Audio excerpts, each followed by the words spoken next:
꿈이란 것은 분명 지독한 마약이 분명하다. 아주 작은 가능성이라도 인정받아 본 사람이라면 벗어날 수 없는 병. 우리는 저마다 비슷한 병을 안고 살아가고 있을지도 모르겠다. 꿈, 희망. 이걸 놓지 못하는 게 병이라면 과연 치료제는 있을까?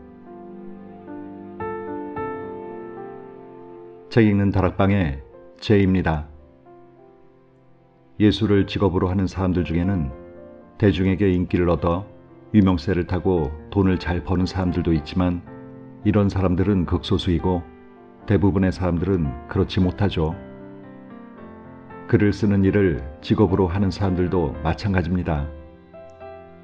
어디서 상을 받았다는 경력은 작가로서의 시작일 뿐 그것이 곧 성공의 단초가 되진 않습니다.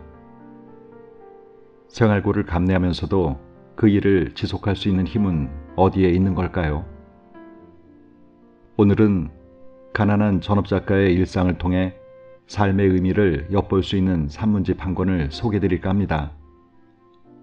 쓰는 사람 이은정이란 책인데요. 이 책의 저자인 이은정 씨는 도시에서 아이들을 가르치다가 어촌의 작은 마을, 작은 흙집으로 이사를 해서 글을 써오고 있습니다. 이곳에 와서 쓴 단편소설 개들이 짖는 동안으로 2018년 삶의 향기 동서문학상 대상을 받으면서 작품 활동을 시작했는데요. 7년 전 이 마을에 정착하면서 겪은 일들, 또 마을 주민 대부분이 노인들인 동네 주민들과 이웃으로 살면서 벌어지는 소소한 일상과 신변의 이야기들을 솔직하고 담백하게 쓴 글들에서 정겨움과 따뜻함이 느껴지네요. 작가는 먹고 사는 일이 힘들고 고단해도 세상을 읽고 쓰는 사람으로 살겠다고 합니다. 그리고 생의 마지막 순간에 남기고 싶은 문장이 쓰는 사람이어서 행복했다라고 하네요.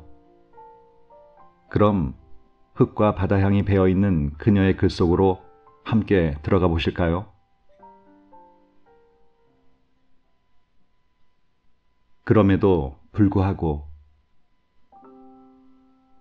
모두 하나같이 그녀를 말렸다. 기름통을 들고 불더미 속으로 들어가는 것이라고 했다. 안 봐도 미래가 뻔하다며 입에 거품을 물고 반대했다. 그녀가 선택을 망설이는 자체부터 문제가 시작된 거라고 했다. 모두 점쟁이처럼 그녀의 미래를 꿰뚫고 있었다. 그녀는 말없이 술만 마셨다. 나도 술만 마셨다. 마흔이 훌쩍 넘도록 미혼이었던 커리어우먼이 사랑에 빠졌다. 상대는 자상하고 매력적인 남자였다. 다만 남자에게는 한 번 결혼했던 과거와 어린 자식이 있다는 게 그녀를 망설이게 만들었다. 중요한 것은 그럼에도 불구하고 그녀가 남자를 사랑한다는 사실이었다.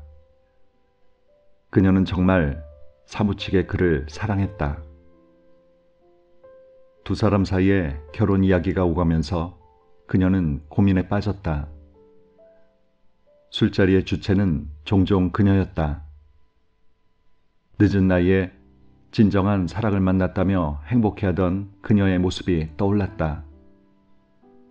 힘들 걸 예상하지만 놓을 수 없는 남자를 향한 애틋한 마음.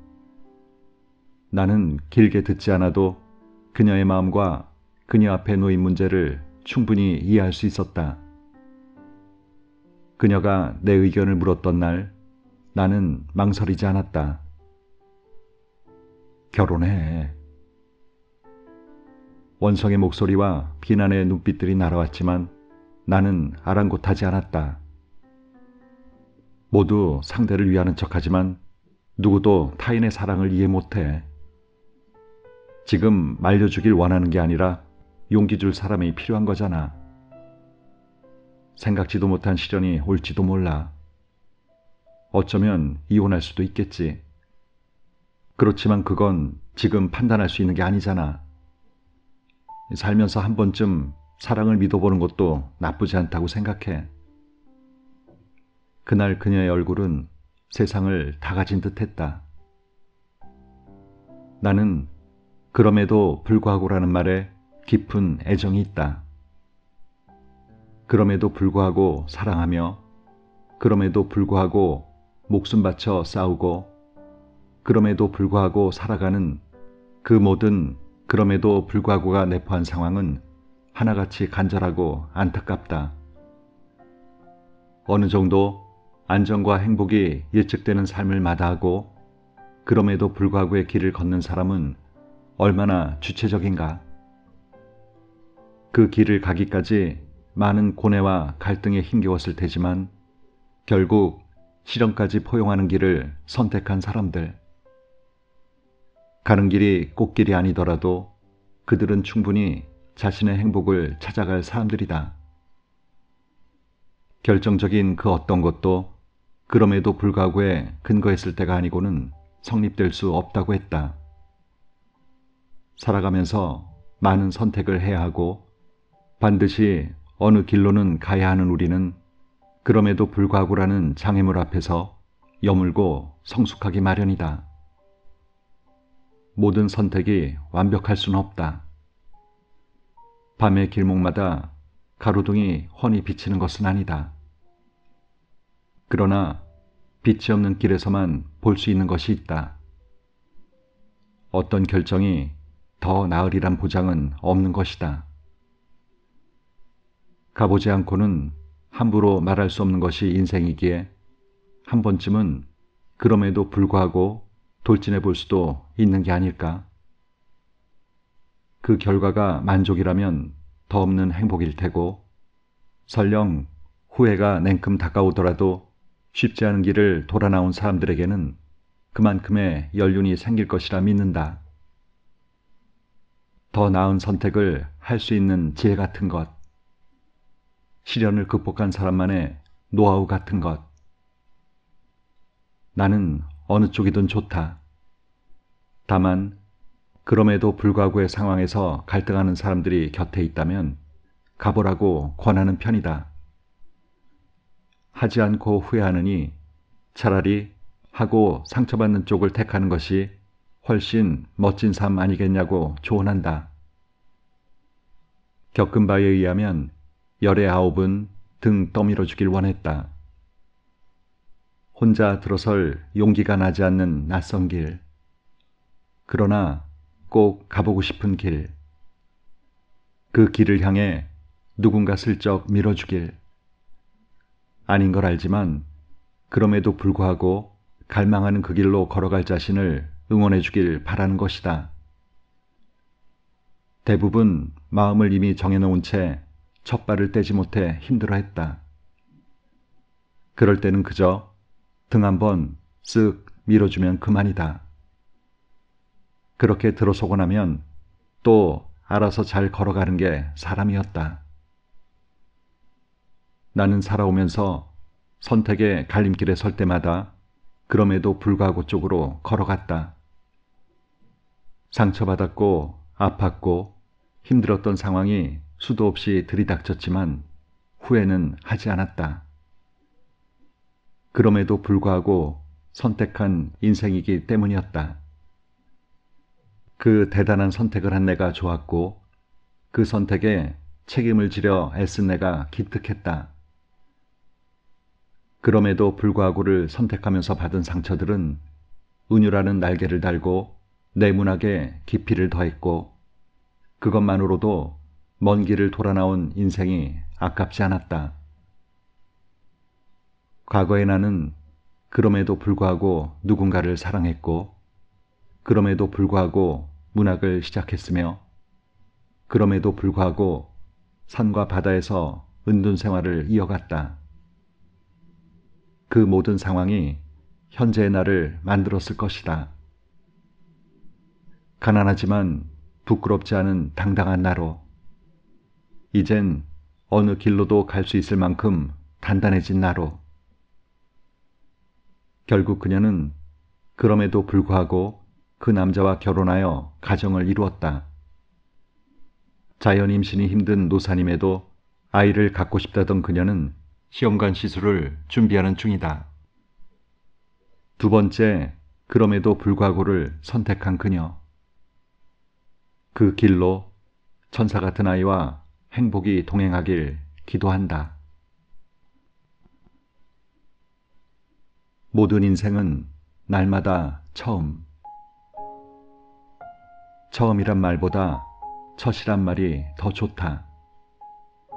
명사와 관형사의 차이일까? 첫인사, 첫사랑, 첫 키스, 첫눈. 첫만 붙으면 설레고 아름다운 단어가 된다. 나는 첫사랑을 하기 전까지 사랑이 뭔지 몰랐다. 물론 첫이니까 당연한 건지도 모른다. 사랑이 무언지 정의할 수 없었으니 하는 방법 역시 몰랐다. 아주 오래전 나의 첫사랑. 그는 진실하고 젠틀한 남자였다. 그와의 첫사랑이 끝나는 것을 감지했을 때쯤 나는 수단을 가리지 않고 그 사랑을 붙들려고 했다. 사랑이 끝나는 것이 두려웠다.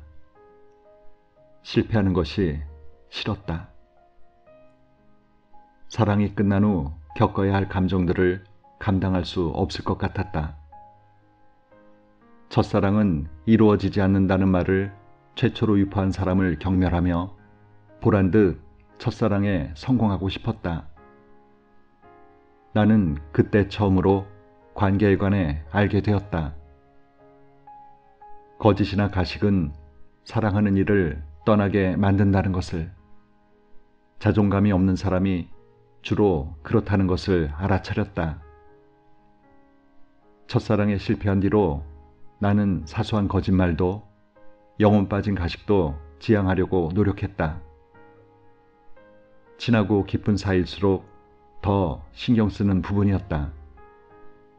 설령 내가 너무 진실하다는 이유로 사람이 떠나버린다면 그건 어쩔 수 없는 일이다.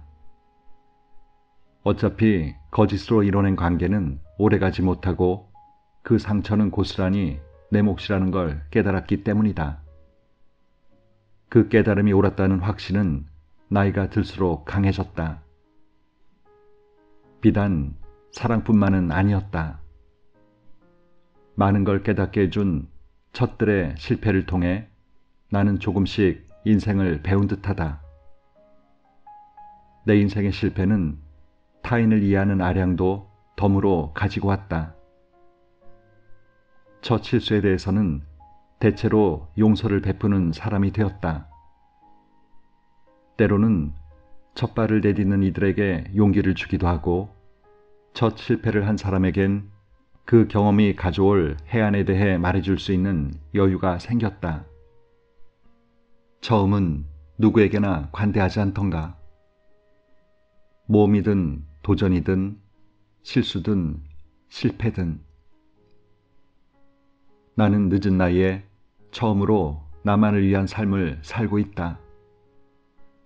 오직 내가 원하는 방향으로 가고 있다. 얇고 흔들리는 꿈이라는 다리 위에서 의연해지려고 애쓰며 매일 쓰고 읽는다. 그저 버티는 삶일지도 모른다. 불안하고 두렵고 막막하지만 첫이란 그런 거니까. 이 삶이 실패로 끝나더라도 그건 역시 첫이니까 괜찮을 것이다. 모든 인생은 날마다 처음이다. 누구도 부정할 수 없는 사실이다. 우리는 매일 처음을 산다. 이 얼마나 신나는 일인가. 10대도 60대도 오늘은 처음이다. 그러므로 오늘 당장 무엇을 시작하더라도 그 무엇을 실패하더라도 모두 처음이니 아무렴 어떨까? 목마른 사람이 떠다 먹으면 됩니다. 어느 교수님의 강의에서 들은 일화다. 화면에 초등학교 교과서에 나오는 사파가 떴다. 교자상 앞에 3대가 둘러앉아 식사 중인 화목한 명절이다. 얼핏 보면 문제가 없어 보인다. 그러나 앞치마를 두른 중년 여성이 시동생으로 보이는 젊은 남성에게 물컵을 건네는 모습이 논쟁거리였다. 아이 어른 할 것 없이 가족들 모두가 즐겁게 식사 중인데 여자 혼자 일어서서 손 아랫사람에게 물시중을 들고 있었다. 교수님은 언젠가 모 대기업에서 진행했던 양성평등 강의에서도 그 사파를 사용했다고 한다. 당시 사파의 문제점에 대해 지적하자 강의를 듣던 중년 남성이 이렇게 물었다. 그럼 물은 누가 떠줘요? 황당한 교수님은 웃으며 대답했다. 목마른 사람이요. 우리 엄마는 긴 세월 아빠에게 물을 떠다 바쳤다. 물시중이면 양반이다. 아빠가 양말 하면 더러운 양말을 벗겼고 잿더리 하면 잿더리를 갖다 바쳤으며 MBC 하면 텔레비전 앞으로 가서 채널을 맞추곤 했다. 나는 엄마가 그렇게 사는 것이 싫었지만 아빠는 무서운 남편이었다. 엄마를 안타까워하고 아빠를 비난하던 누구도 바람직한 상황으로 이끌어주거나 올바른 조언조차 해주지 못했다. 같은 여자들마저 엄마한테 참고 살아야 한다고 말만 했고 여자 인생이 다 그렇고 그렇다고 했다. 남자들은 아빠의 권력에 힘입어 아무 때나 우리 집에 쳐들어오는 무례함을 일삼았다. 아무 권력도 없던 엄마는 자다가 일어나서 술상을 차렸다. 평생 길든 탓인지 엄마는 받는 것을 어색해한다. 내가 커피라도 한 잔 타주면 고맙다는 말을 잊지 않고 심지어 두 손으로 받는다. 반면에 아빠는 예나 지금이나 받는 걸 참 잘한다. 시키는 것도 당당하다. 사람의 습관이 이렇게 무서운 것이다. 불평등한 시대의 사회통념은 약한 개인을 한없이 무력화시키고 부정당해야 할 권력에 힘을 얹어준다. 엄마는 점점 사라지고 아빠는 점점 커진 20세기에 나는 사춘기를 통과했다. 여자라면 부당이나 무례쯤은 당연히 감내해야 하고 수치심은 뼛속 깊이 새기는 게 마땅하다고 여기는 세상을 역겨워하면서 엄마는 가끔 말한다. 자신은 자존감이 낮은 것 같다고. 슬프지만 맞는 말이다. 성인기의 대부분을 시중이나 들고 살았고 폭언과 폭력에 시달렸으니 자존감이 낮은 게 이상한 일이 아니다. 나는 엄마의 잃어버린 자존감을 찾아주고 싶다. 얼마 전 엄마랑 식사하던 중간에 엄마한테 물었다. 엄마, 목말라? 엄마가 대답했다. 아니, 목마르면 떠먹을게. 나는 이때다 싶었다. 아니야, 엄마는 그냥 목마르기만 해. 물은 내가 떠다 드릴 테니. 엄마는 환하게 웃으며 말했다. 목마른 사람이 떠먹으면 되지. 순간 좀 울컥했다. 엄마가 그걸 알고 있는 줄 몰랐기 때문이다. 언젠가는 나로 채워질 틈. 누군가를 온전히 사랑만 하거나 완벽히 미워만 할 수 있다면 얼마나 좋을까? 사랑하다가 미워하게 되는 것 말고, 미워했던 사람에게 연민을 느끼게 되는 것 말고, 그냥 사랑이면 사랑으로 끝나고 미움이면 미움으로 완성되는 그런 거. 도대체 왜 사랑했던 사람이 미워지고 미워했던 사람이 이해되고 그런 것일까?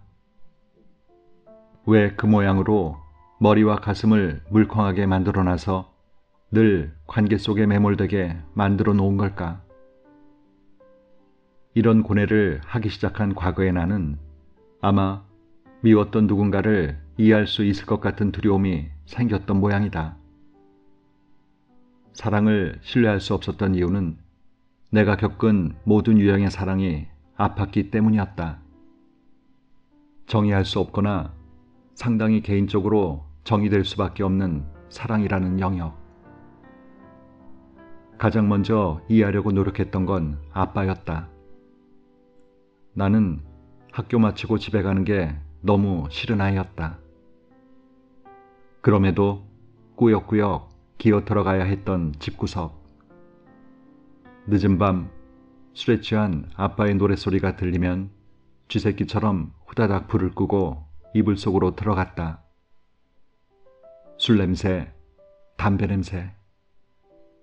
아빠가 자는 척하는 내 볼에 얼굴을 부빌 때 느껴지는 거칠한 수염의 감촉은 소름 끼쳤다. 나는 생각했다. 앞으로 닥칠 내 인생의 모든 불행은 아빠 때문일 거라고. 그런 아빠를 조금 이해하기 시작한 것은 아이러니하게도 내가 큰 불행을 겪고 있을 때였다. 정말 아빠 때문일까 곰곰이 생각하게 되었고 그 과정에서 아빠는 왜 그랬을까 하는 의문이 생기기 시작했다. 의문의 끝에서 마침내 알게 된 사실이 있었다. 나는 단 한 번도 아빠가 왜 그랬는지, 왜 그런 사람이 되었는지 알려고 하지 않았다는 거였다. 그래서 아빠의 얘기를 들어보기로 했다. 변명할 기회를 주려는 게 아니었다. 변명도 해명도 필요 없는 명백히 잘못된 가장의 모습이었지만 인간적으로 궁금했다. 아빠는 오랫동안 목말랐던 질문인 듯 조곤조곤 자신의 이야기를 풀어놓았다. 무엇보다 아빠는 자신의 잘못을 알고 있었다. 그때부터 나는 미움으로 가득 찼던 아빠를 향해 1%의 틈을 만들어 놓았다. 용서나 이해 따위의 특별한 감정을 집어넣은 것이 아니라 어떤 감정이든 들고 날 수 있도록 그저 비워둔 마음의 자리 딱 1%. 두 번째 상대는 사랑했던 사내였다. 아빠한테 했듯이 그를 위해 마음의 틈을 만들어 놓으려고 했다. 1%만 그렇게 하려고 했다. 그런데 문제가 생겼다. 아빠 때랑 달랐다. 그 사람은 복잡했다. 내 안에서 여러 가지 감정이 얽히고 설켜 혼란스러웠다. 사랑이 100%였던 남자와 이별한 후 1%의 틈을 만드는 것은 어쩌면 99%의 흔적을 남기는 일이었다. 그래도 나는 틈을 만들었다. 그 틈으로 무엇이 들어가든 가득 찼던 사랑까지 남김없이 빠지길 바라며. 사랑이면 사랑, 미움이면 미움, 특정한 존재를 향한 완벽한 마음은 없는가 보다. 그래서 난 이 말을 좋아한다. 애증. 어쩌면 모든 관계가 애증이 아닐까? 심지어 나 자신에게도 말이다. 그래서 자꾸 고민하고 용서하고 미워하면서도 부대끼며 살고 그런 거겠지. 내가 만든 틈 사이로 횡한 바람과 애증이 평생 들고 날지도 모르겠다. 그러다가 종국에는 애로만 충만해지길 바란다. 그런 벅찬 순간을 생애 한 번쯤 느껴보고 싶다. 까다롭고 힘든 일. 살아있는 건 선물 받지도 주지도 않는 게 철칙이었다. 그 말을 분명히 했는데도 누군가 화분 2개를 선물했다. 내 삶이 건조해 보였던 모양이다. 책상 위에 올려놓으면 글 쓸 때 머리가 맑아질 거라고 말했다. 그 마음이 예뻐서 거절할 수 없었다. 본의 아니게 작은 화분 2개와 동거를 시작했다. 화분을 선물 받은 첫날부터 적잖이 신경 쓰였다. 어디에 두어야 하는지, 내가 물을 제때 줄 수는 있을지 여러 가지가 걱정이었다. 첫사랑이 선물했던 강아지가 15년 살다가 죽었을 때 살아있는 건 함부로 받는 게 아니라고 생각하게 되었다. 화분이나 꽃을 선물 받아봐야 오래 살지 못했다. 얼마간이든 함께 살아있던 공간에서 죽어나가는 걸 지켜보는 건 힘든 일이었다. 그래도 이미 받아온 걸 어쩌나. 키워야지. 내가 가장 많은 시간을 보내는 책상 위에 두었다. 관심을 많이 주기 위해서였다. 정말 자주 물을 주었고 예뻐해 줬다. 얼마나 지났을까? 화분이 둘 다 이상했다. 초록이었던 이파리가 반 이상 하얗게 변해서 쪼그라져 있었다. 나는 부지런히 물을 주었고 식물 영양제도 투여했다. 간접 햇빛을 보게끔 창가에 두기도 했다. 내 관심과 노력을 무색하게 만들며 죽어가는 식물을 보는 내내 속이 상했다. 살아있는 걸 키울 마음에 여유가 없다고, 살아있는 건 받고 싶지 않다고 그렇게 말했거늘 굳이 이런 자책감을 느끼게 하다니. 여기에는 반전이 있었다. 알고 보니 내 사랑이 부족해서 죽은 게 아니었다. 물을 너무 많이 주어서 죽은 거라고 화분을 선물한 이가 말했다. 내가 신경 쓸까봐 물을 자주 먹지 않아도 잘 자라는 녀석으로 선물한 거라고 했다. 화분 하나는 햇빛에 노출되면 안 좋다는 말도 뒤늦게 들었다. 이럴 수가. 예전에는 물을 안 줘서 말라 죽었는데 물을 안 줘도 말라 죽고, 물을 자주 줘도 죽고, 따뜻한 햇살 아래 둬도 죽고, 해를 아예 못 봐도 죽고, 이래도 죽고 저래도 죽고. 살아남는다는 건 정말 까다롭고 힘든 일인 것 같다. 사람이든 동물이든 식물이든 삶의 요소는 지극히 개인적인 영역이라는 사실을 확인하는 계기가 되었다. 생명을 가진 존재의 수만큼 다른 삶과 다른 취향이 있기 마련인데, 그걸 알아가는 것이 관심이고 사랑일 텐데 나는 아무것도 알려고 하지 않았다. 제발 물 좀 그만 달라고, 그늘진 곳으로 옮겨달라고 아우성쳤을 목소리가 들리는 것 같다. 이래서 이기적인 사랑은 늘 비극으로 끝나는가 보다. 상냥하게 거절하는 사람. 소와 사자가 사랑에 빠졌다. 둘은 상대를 너무 사랑해서 자신이 가장 좋아하는 것을 선물했다. 소는 사자에게 풀을 뜯어 주었고 사자는 소에게 고기를 가져다 주었다.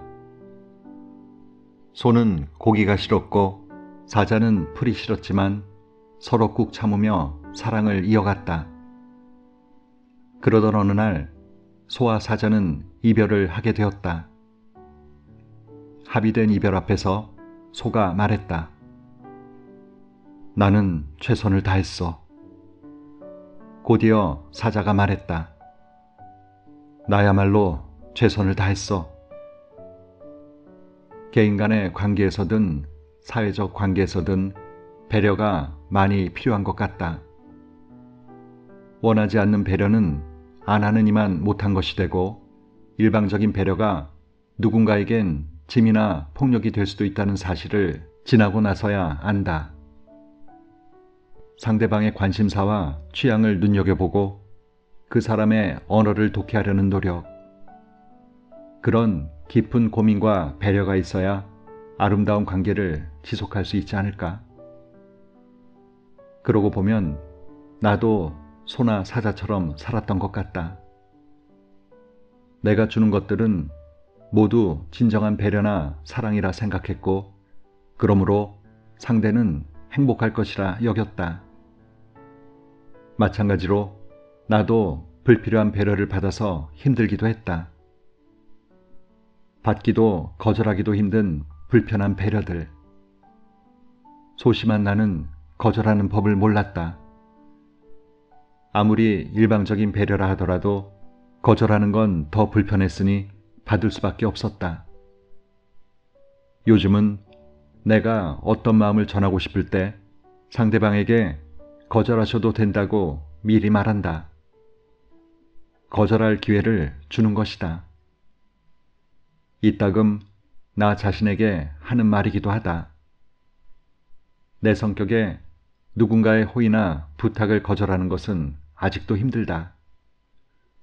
혹시 상대가 기분 나쁠까, 상처받지는 않을까 여러 가지를 염려하곤 한다. 그러나 정중한 거절도 필요하다는 걸 느낀다. 상대방이 같은 실수를 반복하지 않도록 돕는 것도 중요할 것 같다. 나는 요즘 상냥하게 거절하는 법을 익히는 중이다. 인간에게는 소나 사자에겐 없는 언어라는 훌륭한 도구가 있으니 얼마나 다행인지 모르겠다. 기분 나쁘지 않게, 그러나 똑부러지게 거절하는 사람이 되고 싶다. 상대를 배려하지 않거나 혹은 지나친 배려는 가만 생각해보면 둘 다 이기심의 발로입니다. 상대를 배려하려면 상대방의 관점과 입장에 서서 그가 뭘 원하는지를 알아내 행동하고 말해야지, 안 그러면 정작 도움도 못 되고 나의 생색이 될 뿐이죠. 심지어 도움이 아니라 오히려 해가 되기도 합니다. 배려하다가 자칫 잘못하면 배려하다가 될 수 있습니다. 오늘도 좋은 하루 보내세요.